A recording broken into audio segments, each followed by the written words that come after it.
Thank you for joining us today. We'll be getting started in just a few moments.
Good afternoon.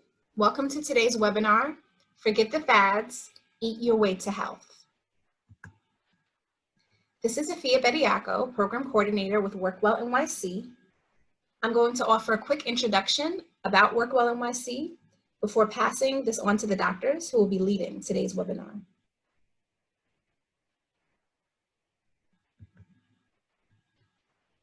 WorkWell NYC has a mission to create workplaces that help employees live healthy, active lifestyles and provide health and well-being services, programs, and resources at the worksite and beyond. Many of our programs are remote now, so they are in the beyond space. Our activities are offered within 4 focus areas. First listed, Move More, is the area that focuses on physical activity, including our annual September challenge, fitness classes, and other physical activity programming. Eat Well is the area that focuses on healthy food, webinars like today's. Our WW, previously Weight Watchers, program falls within this area, in addition to challenges to eat more fruits and vegetables, drink more water, etc. Our Be Well, Thrive NYC area includes programs to support mental health and resilience. And our Take Action area includes programming that helps to encourage us to take action with regard to primary care, screenings, etc.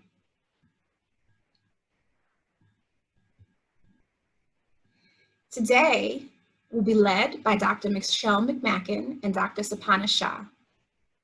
Dr. McMacken is a primary care physician at NYC Health and Hospitals Bellevue, where she also directs the hospital's weight management program and the plant-based lifestyle medicine program.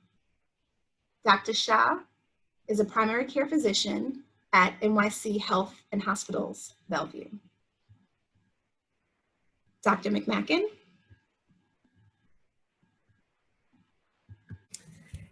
Thank you so much, Afia. Really appreciate the introduction, and it's a huge honor to be speaking with everyone today. So today we'll be covering 3 areas. First, we'll talk about food and how it relates to our health. We will then talk about pros and cons of different popular diets that are out there. And we'll wrap up with a discussion of how to live a plant-based lifestyle, and we'll also explain what that means. So we know that the foods that we eat have a huge role in our overall health. In fact, our diets are really the #1 risk factor for dying of a chronic disease. So diets that are less healthy can tend to lead to a variety of conditions such as heart disease, cancer, stroke, type 2 diabetes, Alzheimer's disease, obesity, high blood pressure, and high cholesterol, as well as chronic kidney disease. So the foods that we eat make a huge difference in our overall health. So if that's the case, what is the healthiest diet? What should we be eating? Is it vegan, paleo, gluten-free, keto, low carb? There's so many choices out there. Let's go through some of the pros and cons of these popular fad diets. Let's start with a low carb diet. So what is a low carb diet? Well, this is really an eating pattern that tends to restrict all types of carbohydrate-rich foods. That would include things like breads, pastas, rice, fruits, beans. It restricts all of those foods. And the emphasis is really on eating more meat, more poultry, more fish, more cheese, and more eggs, largely animal foods. It can include some non-starchy vegetables, such as broccoli or spinach or cauliflower. So what are the pros about this type of eating pattern? What's good about it? Well, first, it does restrict some of the highly processed carbohydrates, such as white bagels, white bread, muffins, sugary cereals, and foods like that. These are foods that definitely do not promote health, so it's beneficial that one avoids these foods on a low-carb diet. A low-carb diet also restricts added sugars, as you might find in sweetened drinks like sodas or sweetened iced teas or sweetened sports drinks. These all are restricted on people following a low-carb diet. And because of all of these restrictions, people just overall tend to eat fewer calories, and therefore they can lose weight. However, there are some concerns or cons about a low-carb diet. A low-carb diet doesn't only restrict the unhealthy carbohydrate foods, it tends to restrict the healthy carbs, such as beans and fruit and whole grains. These are foods that are actually very good for us and are linked to lower risk of a variety of diseases, but they're restricted on a low-carb diet. This type of eating pattern also emphasizes meats and other foods that contain unhealthy fats and other nutrients that tend to promote disease. It can raise our blood cholesterol, and it's been linked to a higher risk of heart disease, diabetes, cancer, and even premature death in the long run. So overall, there's quite a few concerns about a low-carb approach that focuses on meats and other animal foods. What about a keto diet? I'm sure many people have heard of this approach. Well, this is really an extreme form of a low-carb diet. It tends to restrict carbohydrates to almost zero, and therefore the emphasis is truly on meat, poultry, fish, eggs, and oils, as well as some non-starchy vegetables, such as broccoli or cauliflower or spinach. It tends to be very, very high in fat. In fact, the majority of the calories in a keto diet are coming from fat. So what happens when we don't eat carbohydrates is that we get into a state of ketosis. And that's because the body really depends on carbs as its main fuel source. That's what we use for energy. So if we're not eating carbohydrates, we have to go to a backup or emergency source of fuel, and those are called ketones. And when our body makes ketones, our body's in a state of ketosis.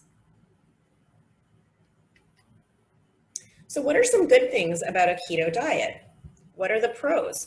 Well, first, just like a general low-carb diet, it tends to restrict those very highly processed carbohydrate foods, like the white breads and the white rice. It restricts those added sugars, as you might find in those sugar-sweetened drinks. And again, because we're restricting so many of these foods, people do tend to eat fewer calories and they can lose weight, especially at the beginning. And in people who have type 2 diabetes, if you're not consuming any carbohydrates, you might notice that your blood sugar goes down very quickly. However, there are some serious concerns with a keto diet. So first of all, again, it restricts some of the healthiest foods on earth, and those are beans, fruits, and whole grains. It does tend to emphasize those meats and other foods that contain unhealthy forms of fat, such as saturated fats. And there are many possible side effects of keto diets. One of the most common ones is constipation, but it can also cause bad breath and muscle cramps. It has been shown to raise blood cholesterol in quite a few people, and it really has not been studied over the long term. And for many people, it's something it's a way of eating that's very hard to sustain over the long run. Now let's turn to a vegan diet. I'm sure many have heard of a vegan diet, and I want to go through what that is. Really, a vegan diet is an eating pattern that includes only foods that come from plants, such as beans, grains, fruits, vegetables, nuts, and seeds. And it does not include any animal foods, such as meat, eggs, or dairy. What are the good things about a vegan diet? Well, it can be high in some of those very healthy foods I've been mentioning, such as the beans, the whole grains, fruits, vegetables, nuts, and seeds. It can also be very rich in fiber, which is one of the most healthful nutrients we can consume. It can also be high in a lot of other nutrients, such as vitamins and antioxidants. And because you're not consuming meat, it avoids a lot of the unhealthful foods, such as beef or processed meats or pork or some of the other animal foods. And a healthy vegan diet has been shown to be linked to a lower risk of heart disease, obesity, type 2 diabetes, and cancer over the long term. However, there is a catch. A vegan diet can definitely be unhealthy if a person is emphasizing highly processed vegan foods, like white bagels, chips, or other junk foods. So now that you've heard about these different diets, what do the experts recommend? Well, what the experts recommend is really what I'm going to walk you through on this diagram, this figure on the right here. So you can see that a healthy plate should consist of about half vegetables. So we should really be eating a lot of vegetables in our diet. And that would include really any vegetables that you like. It could be kale, it could be collard greens, it could be broccoli, it could be cauliflower. There's so many examples of different vegetables, and all of them are extremely good for you and have different nutrients. The other half of the plate should really emphasize proteins that come from plants. And proteins that come from plants really means eating more foods like beans and lentils and chickpeas.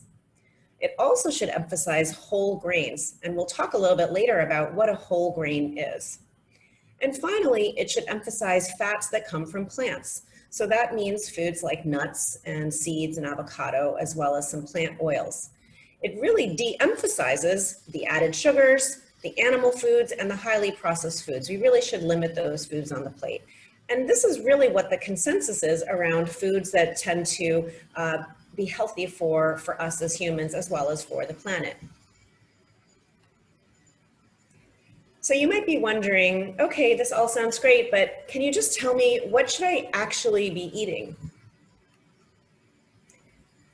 Well, the bottom line is all of us should be eating more of these healthy plant-based foods, such as the beans, all kinds of beans, black beans, red beans, pinto beans, white beans, as well as lentils and chickpeas, split peas. This is the category of food that we call legumes.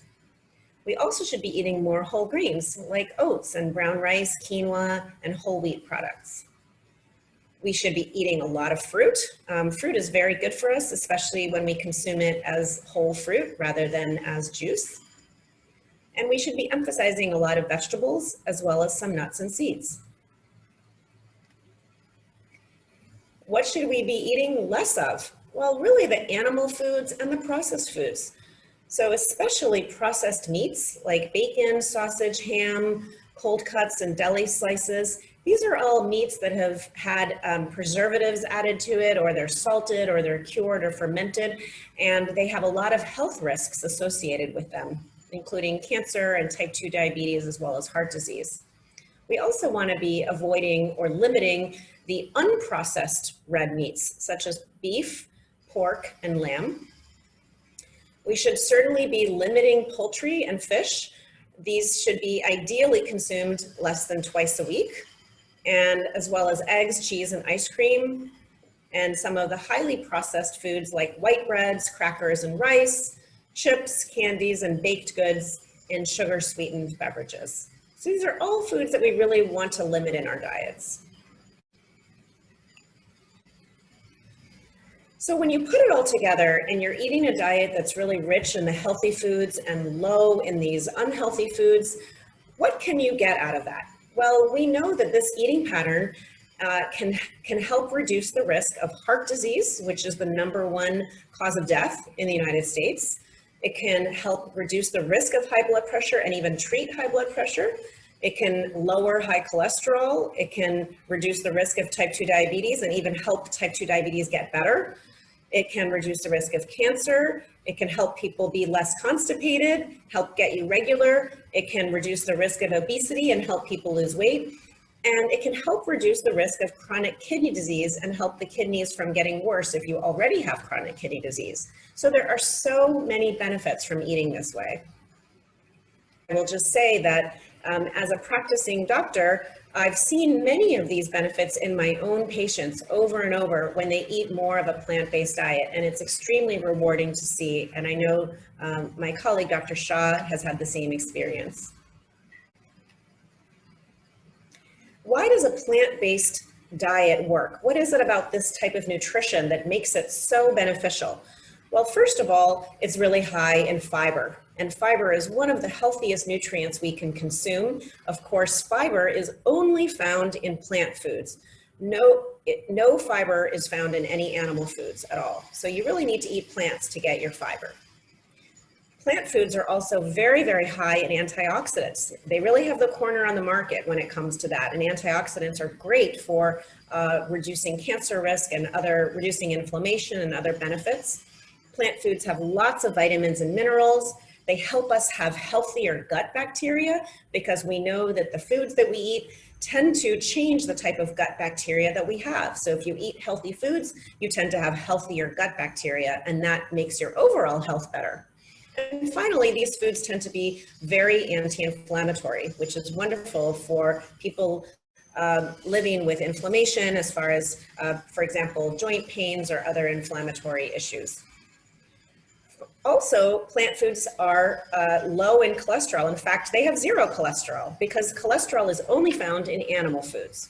They're also low in unhealthy fats, such as saturated fats and trans fats.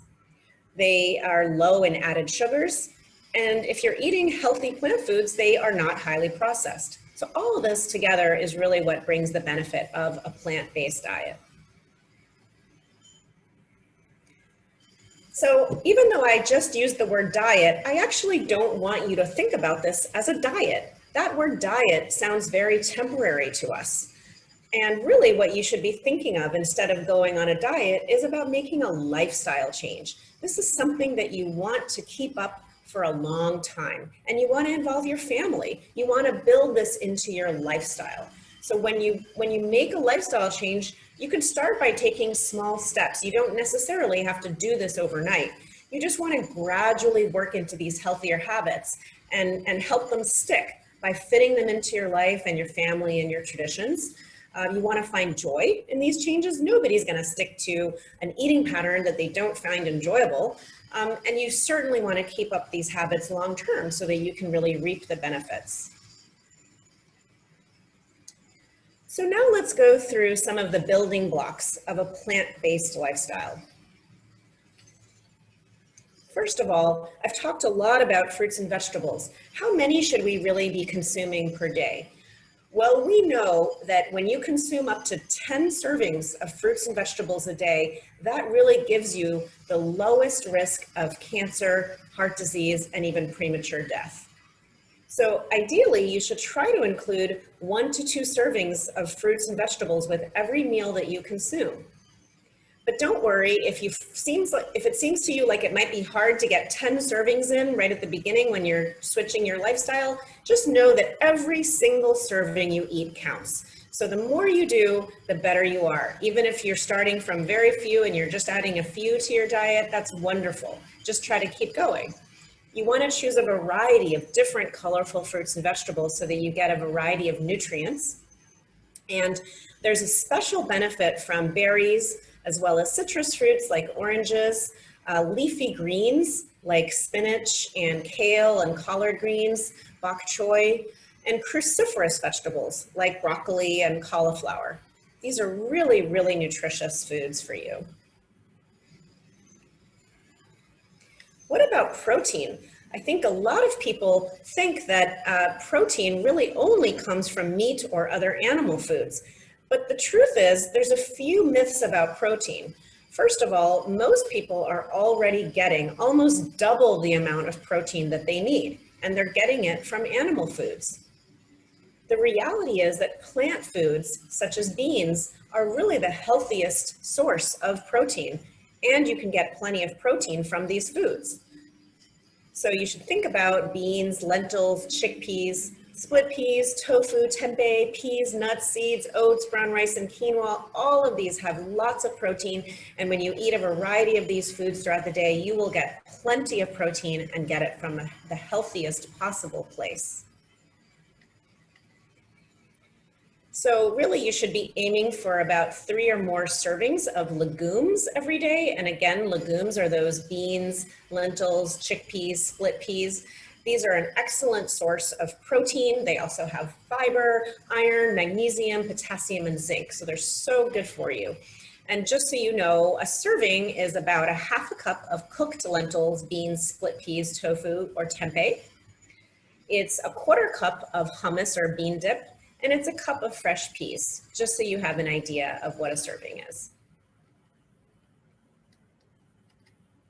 I'm now going to turn it over to Dr. Shah to tell you a little bit more about the building blocks. Thank you so much, Michelle, for that amazing background on what constitutes a plant-based diet. And I'm just going to jump right into more of the components of the plant-based diet. You mentioned the importance of protein and getting your source of protein from healthy sources. And I just wanted to touch on carbs and making sure that we get our carbs from healthy sources. So we're focusing on getting your healthy carbs from whole foods, which are basically whole carbs are unprocessed or minimally processed foods, and they contain the fiber and the nutrients that are found naturally in the food. So that's what you see on your left-hand side of the screen. Whole foods are fruits and leafy greens, starchy vegetables, beans, whole grains, and even pasta that's made from 100% whole grains. And this is in contrast to the refined carbohydrates that we see on the right side. These carbs have been processed and they've had the natural fiber stripped out of them. They're low in fiber and they're low in nutrients. And these are the typical carbs that people think about that they should be eliminating when they're trying to aim for a healthier diet. And what exactly is a whole grain? A grain is actually the seed of a plant, and it consists of these 3 parts on the left-hand side. It consists of a bran, which is filled with fiber and vitamins. It consists of the germ, which has a lot of vitamins and proteins and healthy fats. And then you have the starchy endosperm. And when you process this grain, you're basically getting rid of the very nutritious bran and germ part, and they're left with the endosperm. And just to look at the variety of grains that we have here on your right-hand side, it's the oats, the rice, the whole grains, the farro, the bulgur, barley. And it would be amazing for all of us to try, a couple of new grains every single week. And when we think about processing these grains, not only are we removing the fiber from the foods, and we're taking out the minerals and nutrients, but when we're left with this refined wheat flour at the end, no one eats refined wheat flour. You have to add fats to it, sugar, salt, and even additives to make it more palatable. And that's the stuff that we see on the right-hand side, which we all know to be stuff that's not going to be promoting our health. And when we talk about whole grain foods, let's try to aim for about 3 or more servings a day. A serving is about 1/2 cup of cooked grains. So it can be oatmeal, it can be brown rice, barley, quinoa. It can be 1/2 cup of whole wheat pasta. And I just, these are some pictures of servings of whole grains. And I just wanted us to be cautious about breads, because there can be a lot of confusion. Breads that are made from 100% whole wheat or whole grain are the kinds that we need to consume. There's a lot of imposter healthy breads, and they're called multi-grain, 7-grain, wheat bread. But unless the first ingredient says whole in it, it's likely to be a refined bread, and you're not getting as much of the fiber and minerals as you otherwise would be if you were to consume 100% whole grain bread. And there are many ways that we can eat more whole grains. We can just substitute the foods that we were otherwise eating that were more refined for things that are more whole. So if we were eating white rice, we can substitute it for brown rice. If we're eating white bread, we can substitute it for whole grain bread. We can substitute whole grain pastas for white pastas. If you like soups, you can add in grains to your soups like barley or bulgur. If we're having cereals, like sugary cereals, we can substitute that out for oatmeal instead. And we can try to aim for like more healthier types of snacks, like whole grain crackers, and top it with hummus for something very yummy. And the other components that we oftentimes think about in food is fat. And Dr. McMacken had already mentioned the healthy fats that we need to strive for. But I just wanted to, reiterate that we ask you to choose the healthy fats that come from plant foods, such as avocados, nuts, and seeds. And there is a type of fat that we actually don't make. It's called omega-3 fats. And our bodies don't make it, so we have to consume them. And plant foods, actually, there are certain plant foods that are very high in omega-3 fats, such as ground flax seeds, walnuts, chia seeds, and even hemp seeds. You can add these to your cereals, to your salads, and then you're consuming the healthy fats. And if we try to aim for 1 to 2 servings of omega-3 rich plant foods a day, we will actually keep our heart healthy. We want to try to avoid the unhealthy fats as much as we can. These are predominantly the saturated fats, and these are the fats that are found in animal foods such as meats, chicken, cheese, butter, cream, whole milk.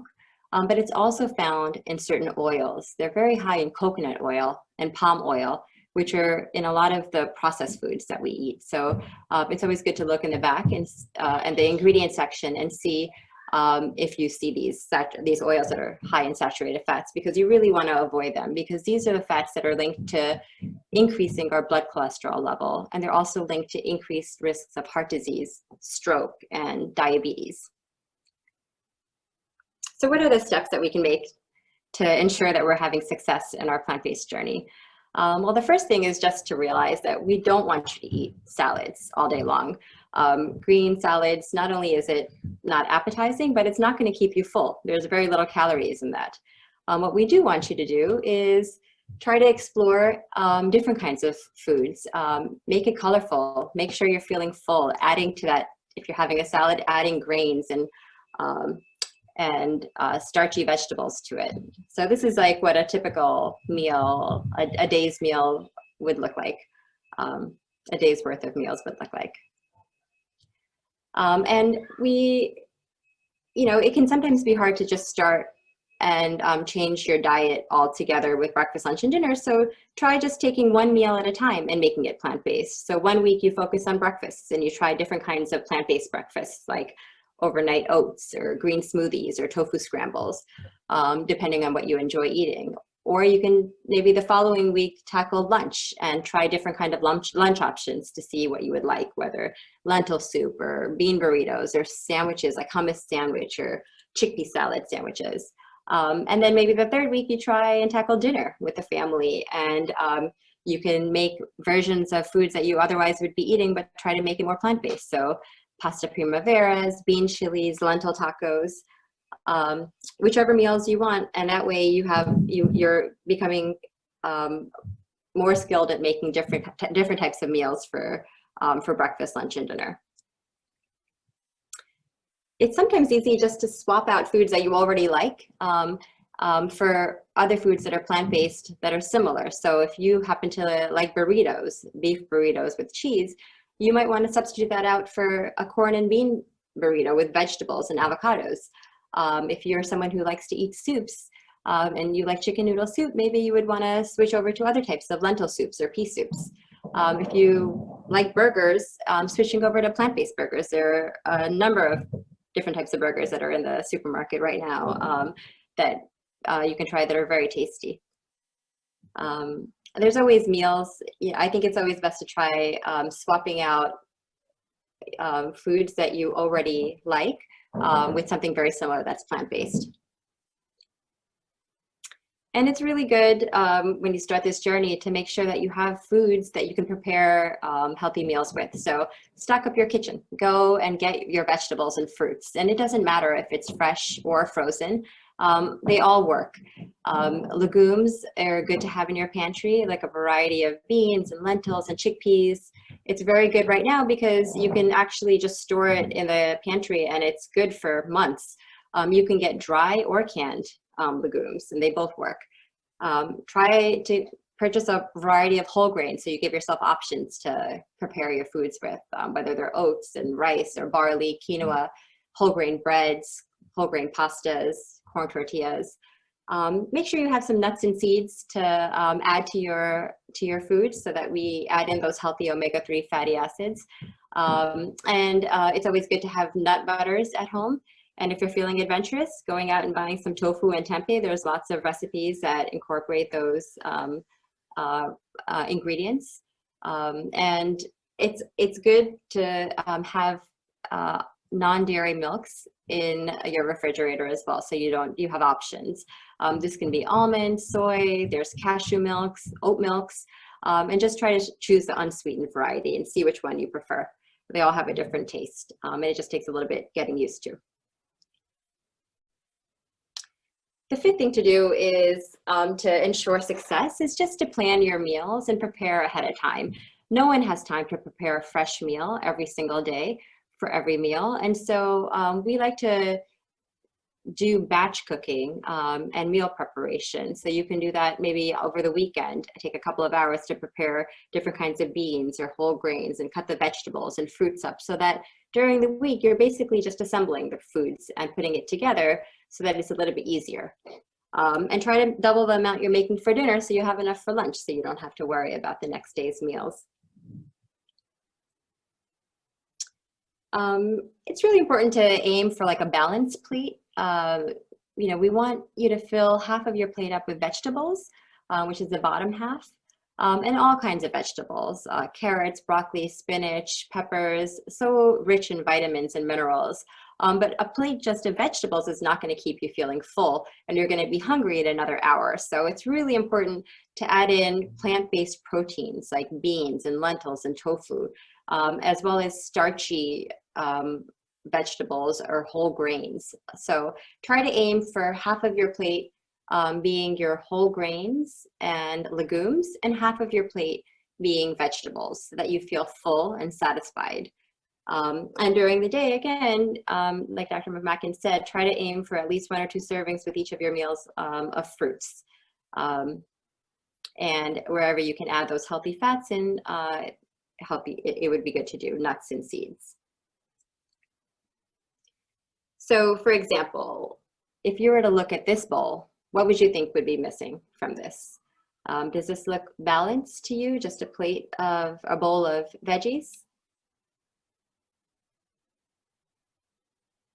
No, you guys know already that you probably want to add in some legumes like chickpeas because they're filled with protein and fiber that'll keep you feeling full and tasty. It's tasty. And you can also add in starchy vegetables or grains that are also filled with vitamins and nutrients and will make you feel full so that you're not getting hungry again in a few hours. And let's take this bowl of whole grain pasta. Is this balanced? It's tasty, it looks tasty, but we can make it more balanced, right? We can add in some vegetables, some crunchy broccoli filled with some antioxidants and vitamin C. We can add in some beans to make it filled with more protein and fiber to keep you feeling full for a little bit longer. Last you those 4 or 5 hours until your next meal. So what are some common obstacles that people encounter when they start transitioning to a plant-based lifestyle? Well, some people feel hungry or lightheaded, and this generally means that you're not eating enough food. So I would say eat more food, and especially add in those grains and starchy vegetables and beans to make you feel fuller. Some people have a hard time with beans. They get gas or indigestion, and especially if you're not used to eating beans, then I would say add them slowly to your diet, maybe a 1/4 cup of beans a day until your body gets used to digesting the beans. And it's easier to start with a lentils or the smaller beans, like black beans, so that your body can digest it. And another good tip is just to rinse. If you're using canned beans, just rinse them. And that might make the indigestion a little bit better. And sometimes you just don't have time to cook, right? So it's good to have canned beans. That's totally fine. Or you can batch cook beans and legumes and grains over the weekend so that you're not doing that during the week when you're busy with school or work. Instant pots are very helpful to cooking beans and lentils from the dried variety. And they cook them very fast within an hour without any soaking needed. A lot of people will say that it's easy for them maybe to make the transition, but it's harder for their family to get on board. And this is a real phenomenon. And I would say that it's really just good to involve your family and let them make choices as well. Setting up maybe like a taco bar for dinner, and then they can pick and choose what they would like in their taco, and cooking with them as much as possible. Sometimes you want to just go out and you want to eat with your friends. So how can you do that plant-based? Well, look at the menu online ahead of time. Oftentimes there are options. It might be in the sides, or it might be options like main options, and they might have non-plant-based items in there, like animal products. And you can just maybe ask the chef to remove them and add in more vegetables. See what you can modify. It just requires a little bit of preparation beforehand. And it's natural, I think, for people at this beginning part of the transition to crave meats, because it is, you know, you're oftentimes craving the fats in the meat, or you're craving sugars if you're cutting out the refined carbs. And I would say just add in more fruits into your diet, add in more of the plant fats to help you with this transition. And just know that taste buds do adjust over time. It takes a few weeks for new taste buds to come to arise, and you will start getting used to eating this way. And then tips for success is, again, like Dr. McMahon had mentioned, this is a lifestyle change and it's not a diet, so go at whatever pace is right for you. You can take it one meal at a time. You can go 100% in, but do what's most comfortable for you. Pace yourself. Focus on what you're adding to your plate. There's so many options of fruits and vegetables and different kinds of lentils and legumes and whole grains. So focus on all the things that you're going to be trying and adding to your plate, and not on what you're actually like taking out.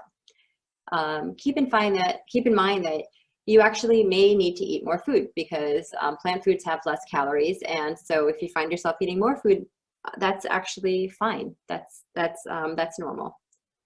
And really try to prioritize eating the less processed types of food, because you'll get more nutrients that way, and less oil oftentimes if you're eating less processed foods. And just think of it as an adventure. Enjoy all the new foods and recipes that we're going to be providing you with a link to resources that you'll be able to look up. And I think it's really helpful to have people around you, whether it's family or friends that you're cooking with, and if you are cooking for your family, doing it together, so that all of you are enjoying the preparation of the meal and eating it together. And here in New York City, we are really fortunate to have an organization called Plant Powered Metro New York, and they offer a lot of cooking demonstrations, as well as different talks on the health benefits of eating plant-based for various chronic conditions. So there are some misconceptions sometimes, or myths about plant-based eating, and I just wanted to address the most common ones. One is the concern that maybe eating too much fruit will increase your risk of diabetes, because fruits are known to have sugar in them. But actually, the studies have shown that eating whole fruits is linked to a lower risk of diabetes. And not only a lower risk of diabetes, but if you have diabetes, you want to eat more whole fruits, because it lowers your risk of complications of diabetes. It lowers your risk of heart disease. It lowers your risk of cancer. So it's best actually to avoid the fruit juices, because they lack the fiber found in whole fruits, but you do want to eat whole fruits.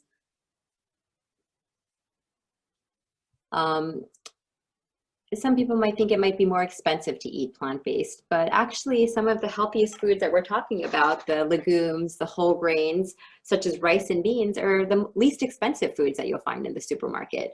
And by cooking at home and avoiding the prepackaged convenience foods, you will save money. There could also be the concern that maybe you're eating more carbs and this might make you gain weight. But just like Dr. McMacken had mentioned before, it's not that carbs cause weight gain. It's just eating too many calories of any food will cause weight gain. So as long as we stick to the healthy carbs, the whole plant foods, you're going to get plenty of fiber. And this actually fills you up with fewer calories. And so you end up consuming less calories and feeling fuller on a whole food plant-based diet. And we find that people who eat more of a plant-based diet have generally a lower body weight than individuals who don't consume the plant-based foods. And if there's some concern still about getting enough protein, if you're not consuming meat, there shouldn't be. I think Dr. McMacken had pointed out that not only are omnivores getting more protein than they need, but vegetarians and even vegans are eating more protein than they need to. The most important part about protein is to make sure that it's coming from a healthier source. You want it to come from plant sources of, you want plant sources of protein, basically, to avoid all the saturated fat and the cholesterol that's found in animal sources of protein. And really the only supplement that you'll need if you eat a plant-based diet is vitamin B12, because vitamin B12 is made by bacteria that live on animal products. And so if you're not eating any animal products, then after several months of eating this way, if you don't take a vitamin B12 supplement, you will become vitamin B12 deficient. So it's important to have, if you decide to go fully plant-based, to make sure you take a vitamin B12 supplement. You can take a small amount every day, or you can take a larger amount, like 1,000 micrograms, once or twice in the weekends, and that'll be more than sufficient. And it's also important to note that there are many omnivores that need B12 supplements as well. Okay, now I'm gonna give it back to Dr. McMacken so she can talk a little bit more about our plant-based lifestyle medicine program. Well, thank you, Dr. Shaw. So if you're inspired to try a plant-based diet, that's wonderful, and this is a great lifestyle to embark on, and that's certainly something that you can do on your own, and there's lots of resources out there. What we have at New York City Health and Hospitals Bellevue is an entire program devoted to helping people transition to a plant-based lifestyle if they are living with chronic disease such as type 2 diabetes or high blood pressure or high cholesterol or excess body weight. And the reason that we find our program to be so beneficial to patients is that we are working as a team. And so you can see here all of our smiling faces. This is our whole team. We have doctors, we have a full-time plant-based dietitian, and a plant-based health coach who are fantastic. And so we really help patients make changes at the pace that they're ready to make them, give them a lot of support. And it's not just the eating pattern that we emphasize, we also emphasize other healthy habits such as getting more physically active, reducing your stress, and learning how to improve the quality of your sleep, because all of those things also matter greatly for your overall health risk. So we put here the number to call for an appointment, and I do want to say that this has been a very, very popular program. We do have a very sizable waiting list, but we're trying very hard to work through and get everybody seen who is interested in being seen. So if you're on the waiting list, thank you for your patience, and we look forward to meeting you. I'll turn it back over to Afia and Marissa and the team. Thank you, doctors, for all of the insights you offered about how a plant-based lifestyle is beneficial and how people interested in moving towards a more plant-based lifestyle can make that transition. We will actually address some of the questions that were received in advance. Thank you. So one of the questions that we got is, when we're looking at different kinds of diets, two particular ways of eating were asked about. One, intermittent fasting, and the other is WW, formerly Weight Watchers. Can you speak to both of those ways of eating and how they compare, what considerations people need to consider?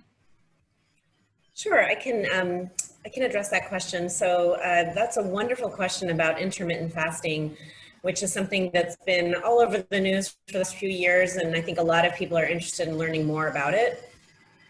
So intermittent fasting is essentially a way of eating or not eating where you spend several hours a day not eating at all, and periods of time up to 18 hours where you don't eat. And there's many different styles. The bottom line is the reason that most people embark on intermittent fasting is to lose weight. And the studies showed that there's really not a huge difference between tracking your calories or eating just a healthier diet and losing calories that way, eating fewer calories that way versus intermittent fasting. Both ways can help people lose weight in many cases, but it's really kind of what you prefer. I will say, however, that there was a recent study that was published just earlier this year that showed that when people follow intermittent fasting, and in this case they were consuming food only within an 8-hour window per day, they lost some weight, but most of the weight that they lost came from their muscle. It did not come from body fat. And that's a big concern because it's really important for us to maintain our muscle strength over time, especially as we get older.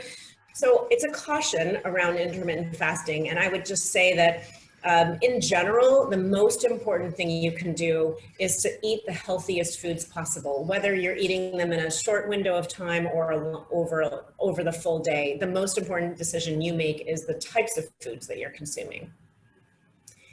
The other question that was asked was around Weight Watchers, and I would just say that there's definitely some overlap with a plant-based diet and Weight Watchers, but the emphasis on a plant-based diet is really on consuming the healthiest foods. And it's not so much on counting calories or adding up points or looking at exchanges or calories. It focuses just very much on the quality of the foods that you're eating, although that's probably emphasized in Weight Watchers as well. Plant-based lifestyle is also really intended to be for long-term, as we've said throughout this presentation. It's really meant to be something that you would enjoy doing and like to do long-term. And really, I emphasize that word enjoy because it's so important that we find enjoyment in our food. Food is enjoyable, and it brings people together, and you want to enjoy this with your family and with your friends. So that's really the emphasis in a plant-based diet.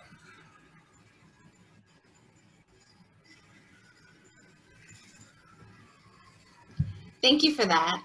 Another question that we were asked was about suggestions for recipes with legumes. One of the areas that you advised us to do is to eat more legumes. So people sometimes needed to find out what to do with them. So if you can speak to that, that would be helpful. Yeah, sure. So actually, as we were going through the webinar, I was getting hungry and looking at the food photos we were sharing. So there's so many delicious recipes that one can make with beans and lentils and chickpeas. I'll tell you some of my personal favorites. So I love making lentil tacos. And what that is really, a lot of times people make tacos with a soft shell. They use beef, like ground beef, or they might use chicken. What I like to use is I like to cook lentils along with spices and onions and garlic.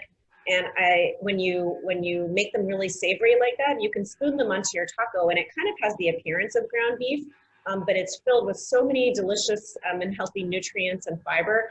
You can then, of course, make your taco really, really stellar by adding things like cilantro if you like that, or chopped spinach or tomato or chopped cabbage or radishes and avocado to make it creamy and delicious and filling. So that's one of my favorite recipes with legumes.